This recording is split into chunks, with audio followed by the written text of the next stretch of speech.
다음은 정보통신기술진흥센터의 팀장이시고 대통령 그 자문위원회 위원이시기도 합니다. 조일구 박사님 잠깐 마이크는 제가 드리겠습니다.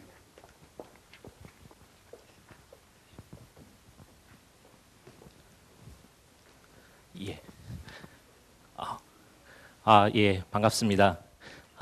정보통신기술진흥센터의 조일구입니다.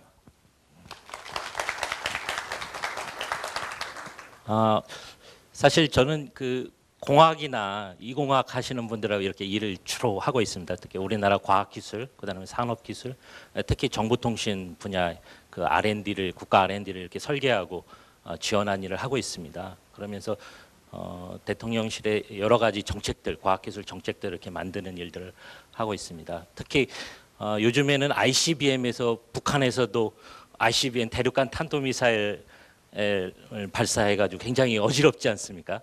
우리나라도 똑같은 게 하나 있습니다. 그래서 IoT, 그다음에 C는 클라우드, 빅데이터, 그다음에 모바일, 거기에다가 인공지능하고 AR, VR 이렇게 붙습니다.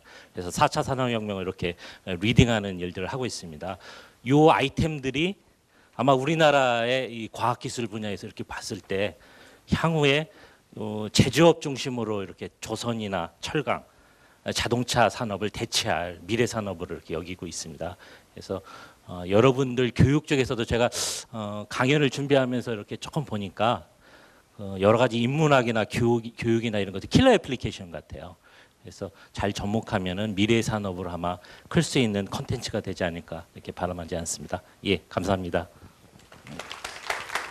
자, 이제 첫 번째 막을 열어보도록 하겠습니다. 그 정부의 미래창조과학부 산하 R&D 기획단의 팀장님이시죠. 조일구 박사님을 모셔보도록 하겠습니다. 조일구 박사님은 대통령 직속 국가과학기술자문회의의 의원이시기도 한데요. 제목은 15분 연설이 되겠고요. 미래기술 발전에 따른 교육혁신과 ICT 정책 방향이 되겠습니다. 큰 박수로 맞이해 주시면 감사하겠습니다. 예, 고맙습니다. 서두에 인사를 드려가지고 소개는 하지 않고 제가 바로 시작을 하겠습니다. 사실은 제가 인사 말씀드릴 줄 준비를 안 했었습니다. 그래서 약간 당황을 했었는데 제 아젠다 짧게 설명드리겠습니다. 사실은 제가 인문학 하시는 분들, 특히 영어를 하시는 분들한테 이렇게 스피치를 한 거는 처음인 것 같아요. 대부분 과학기술자들, 그다음에 공무원들하고 이렇게 일을 해가지고요. 그래서 제가 영어를 굉장히 못합니다. 못하고 페이퍼만 이렇게 쓰는 정도라서 굉장히 여기 오면서 영어를 하시는 분들 좀 부럽다라는 생각을 하면서 왔습니다. 제가 교육에 대해서는 이렇게 고민을 많이는 하진 않았습니다. 그런데 VR하고 AR, 그다음에 여러 가지 ICBM, 그다음에 인공지능 이런 것들을 살펴보다 보니까 킬러 애플리케이션이 게임부터 시작해가지고 교육이거든요. 특히 우리나라 전 세계적으로. 그래서 참 잘 맞는 주제를 이렇게 인문학 하신 분들이 어떻게 이렇게 선정을 잘했을까 이런 고민을 했습니다. 사실은 저는 이 장표가 굉장히 우리나라의 위기이면서 기회라고 생각을 합니다. 이렇게 보면 좀 계산이나 이런 것이 어떤 경제나 어떤 시스템들이 성장하는 것은 다 S커브입니다. 그래서 우리나라 같은 경우는 쫙 살펴보면 S커브에 거의 정점에 와 있고 좀 쇠퇴하느냐 아니면 다시 S커브를 타고서 올라가느냐 이 변곡점에 있거든요. 그래서 굉장히 이 커브를 보면서 스마트폰 또는 다른 산업도 마찬가지입니다. 그래서 S커브의 정점을 찍고 여기에서 다시 올라가느냐 내려가느냐의 어떤 길목이 있죠. 그러니까 미래나 어떤 사회 경제 시스템을 연구하시는 분들이 우리가 지금 아르헨티나, 멕시코처럼 되는 거 아니냐, 또는 필리핀보다 더 떨어지는 거 아니냐고 저희는 굉장히 위기 의식을 가지고 이렇게 일을 하고 있습니다. 보시다시피 우리나라가 지금 잘 팔고 있는, 저는 정보통신 쪽에 일을 하다 보니까 스마트폰 같은 경우는 정점을 찍었습니다. 이미 벌써 2011년 찍고요. 그다음에 그때 우리나라가 다 1등이었습니다. 1등을 찍고 보시면 그 밑에라고 보시면 돼요. 이게 굉장히 위기거든요. 이 커브가 계속 올라갔으면 그 청년 실업 문제가 없었습니다. 그러니까 교수님들 다 계실 텐데 저도 연배가 한 40 중반이니까 예전에 취직하는 거 걱정 없었거든요. 보통 저 선배나 저까지도 한 10군데 또는 20군데 취직을 해놓고 어디 갈까 고민했던 세대거든요. 이 S커브가 빨리 쭉쭉 올라가는 세대라서. 그러니까 요즘 제가 이런 정부 일을 하면서 보니까 이 S커브가 정점을 찍고 내려가느냐 아느냐 때문에 굉장히 우리 사회가 굉장히 문제라는 거 봤죠. 근데 이제 AR 같은 걸 보면 기업을 한번 보세요. 전 세계에서 가장 잘 나가는 기업이 다 AR, VR 하고 있거든요. 딱 보시면 그게 다 돈이라는 겁니다. 모든 기업이에요. 저 기업이 AR, VR 기업이 아니었습니다. 모든 기업들. 왜 AR, VR 할까? 실리콘밸리 가서 물어보면 벌써 한 5, 6년부터 다 투자를 다 했습니다. 지금 미국에 있는 기업들은. 그래서 우리가 조금 다소 늦은 감이 있습니다. 우리는 작년서부터 굉장히 투자를 많이 하고 있거든요. 그러니까 이쪽이 앞으로 5년, 10년 안에 완전 변혁일 것이다라는 거예요. 스마트폰 사례를 보시면 알 거예요. 잘 나가는 기업들이 다 투자를 했죠. 삼성, LG뿐만 아니라 미국에 있는 MS, 구글, 애플 다 했죠. 그러니까 세상이 확 바뀌었죠. 불과 10년 동안. 그걸 아마 예측이 가능할 겁니다. 교육도 그 AR, VR을 활용해서 아니 5년 내에 완전 패러다임이 바뀔 거로 아마 예측이 다 됩니다. 그러니까 무크를 대변으로 해서 만약에 세계 저명한 교수가 아바타 형태로 나타나서 실가상으로 에듀케이션하는 어떤 세상이 바로 될 거예요. 그래서 그런 연구를 하고 있거든요. 좀 지나가겠습니다. 그러니까 지금은 AR, VR 장비들이 비쌉니다. 어쩔 수 없습니다. 고가입니다. 왜냐하면 많이 팔리지 않기 때문에.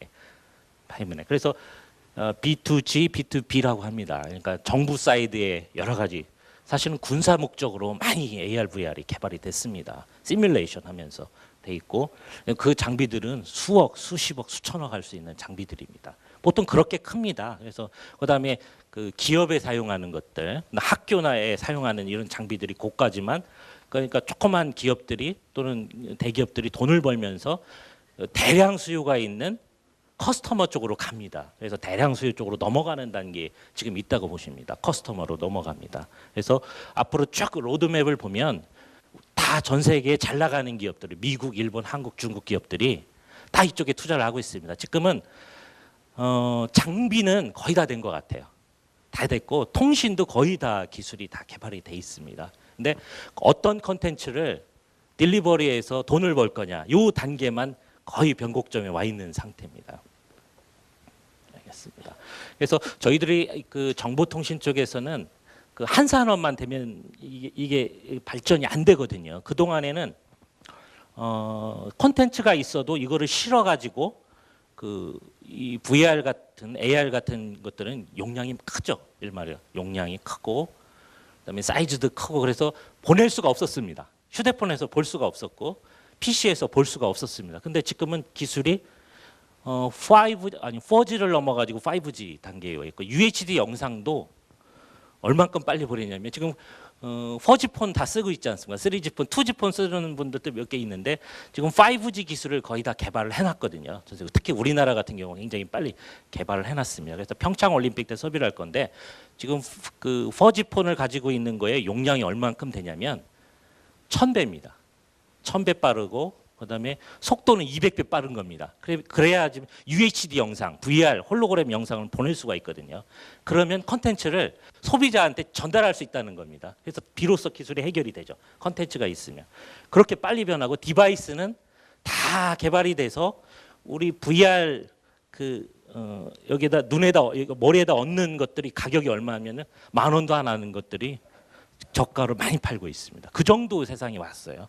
5,000원 정도 또는 무료로 주고 있는 세상이 와 있거든요. 이런 헤드만 디바이스가. 그러니까 기술은 다 돼 있고 어떠한 컨텐츠를 엮어가지고 서비스 할까가 이렇게 고민이 되죠. 빨리 진행하겠습니다. 예.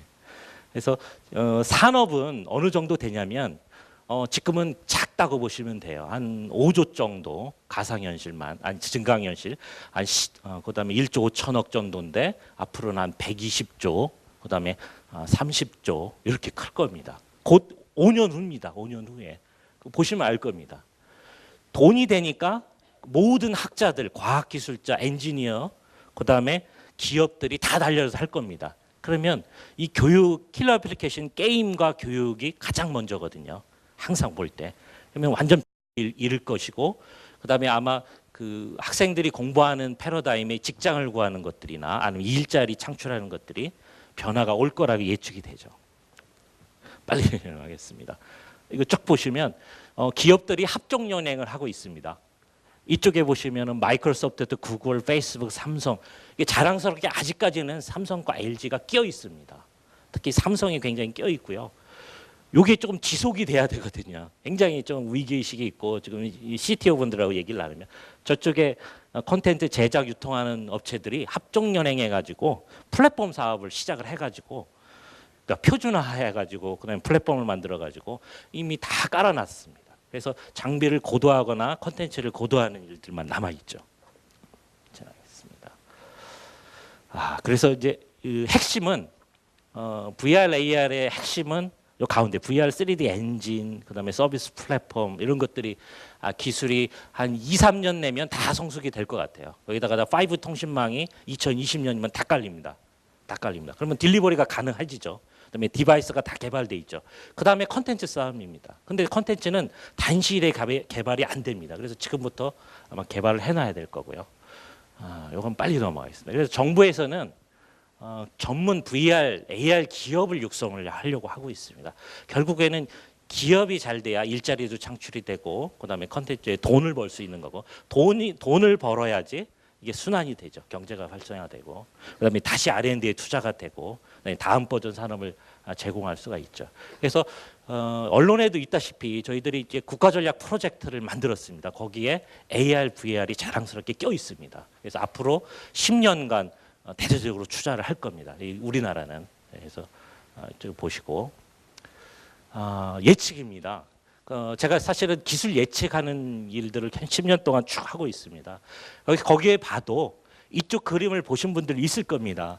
이게 한 45년 전, 50년 전에 예측한 겁니다. 이종문 화백이라고 아직도 살아 계십니다. 보시면 똑같습니다. 제가 어렸을 때 보던 그림들이거든요. 거기 핵심에 어디가 있습니까? 집에서 공부하는 것들이 있죠. 이미 다 돼 있죠. 앞으로 요거는 저희 과학기술 부문 저희가 하면서 예측을 몇 년 전에 했던 것들입니다. 여기에도 똑같습니다. 교육 쪽이 또 있습니다. 그러니까 교육은 언제든지 있거든요. 그래서 제가 최근에 케이트 산업기술평가관리원에 제가 있을 때 한 5년 동안 제가 근무를 했었습니다. 이쪽에도 했을 때 아이의 미래의 모습을 상상해 가지고 2011년도에 예측을 했던 겁니다. 보시면 2015년 실감 교육이 어느 정도 될 것이고, 이거 기술 측면입니다. 2020년에는 개인 비서 서비스가 대화형 인터랙티브한 서비스가 될 것이다. 이거 요거 상상도를 많이 합니다. 인문학적인 접근을 많이 하거든요. 그래서 아이들이 교실에서 집에 오지 않으면 가상으로 저기 뛰어 있는 거예요. 학생이. 그다음에 이 화면을 서로 공유할 수 있고, 그래서 인문학적 접근 방법을 통해서 예측을 해가지고 기술 개발을 저희가 많이 합니다. 짧게 드리겠습니다.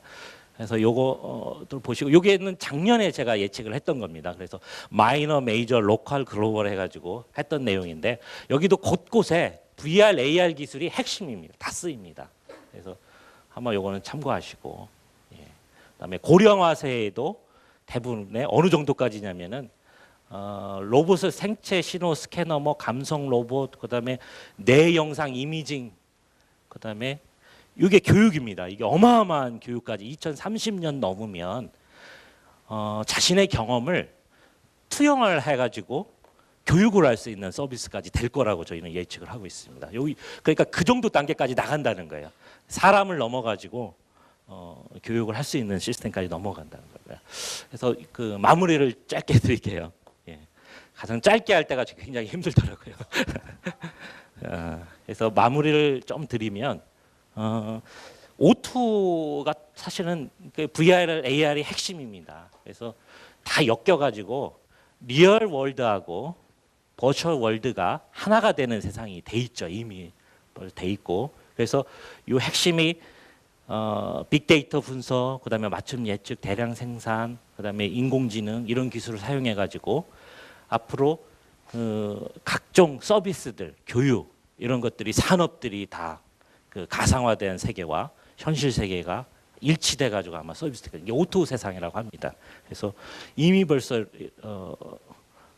세상이 다 바뀌고 있고, 그다음에 IBM에서 한 거를 제가 좀 찾았습니다. IBM이 인공지능만 하고 컴퓨팅만 하는 회사가 아니고 교육 사업을 하는 회사라고 보시면 돼요. IBM이 얼마나 디테일하게 만들어놨냐면 하나 서비스 모델 다 프로그램은 다 해놨습니다. 이미 다 해놓고 컨텐츠를 어떻게 구해가지고 어느 교수님하고 컨텐츠를 구해서 서비스 할까까지 단계까지 이미 다 돼 있다 하더라고요. 그래서 구체적으로 맞춤형 학습을 하는데 이 강당이 이 학생의 수준을 알아가지고 알아서 서비스 교육을 하는 세상이 되겠다라는 게 IBM에서 지금 꿈을 꾸고 있고 기술은 거의 다 돼 있다라고 하고 있습니다. 그래서 마무리를 하면서 톡투플레이라는 것들이 과거에 그 정보통신 광고에 있었습니다. 그래서 저희가 O2 또는 버추얼 리얼 월드를 그 R&D에서 이렇게 세상을 바꾸면서 처음에는 플레이부터 이게 진화를 합니다. 그다음에 이게 사람의 오감 만족하는 거 똑같습니다. 그다음에 먹는 거에 해결하는 것들, 맛집 어플이 굉장히 각광이었죠. 그다음에는 런입니다. 놀고 먹었으면 그다음에 런 교육하는 세상으로 바뀌고 요 단계 와 있습니다. 먹은 것까지는 다 돼 있습니다. 그래서 교육 단계에 곧 지금 다 도래해 있고 여기에 다 모든 경제가 다 이렇게 탄생할 거고 그다음에 일, 워크하는 워크플레이스를 변화하는 것들이 교육과 함께 될 거고 그다음에 우리가 더 글로벌리 여행을 하거나 비즈니스 하는 것들이 세상에 이렇게 쭉 바뀌어 가지고 될 겁니다. 그 핵심에 아마도 VR, AR이 되지 않을까 이렇게 생각합니다. 예, 감사합니다.